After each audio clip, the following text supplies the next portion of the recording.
चला तर आजची रेसिपी मी थोड्याशा वेगळ्या पद्धतीने करते. तर सगळ्यात पहिलं काय करायचं, तेल गरम करून घ्यायचं. त्याच्यामध्ये थोडेसे खाडे मसाले घालायचे, थोडंसं जिरं घालायचं, छान तडतडू द्यायचं.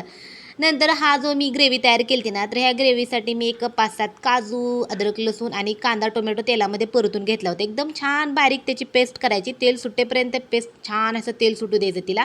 तेल सुटलं की नंतर मग मटर पनीर मिक्स आणलं होतं मी, तर ते पूर्ण पॅकेट घातलं त्याच्यामध्ये. छान तेल सुटू द्यायचं. ओली मटर छान बाजारात मार्केटमध्ये नवीन नवीन एकदम फ्रेश अशी मिळायला लागले. ती मटर घालायची, झाकण लावायचं. बघू शकते तर मस्त असं आपलं तेल सुटले. आता इथं गरम पाणी घालायचं. गरम पाणी घातले की ग्रेव्ही अजून छान होते.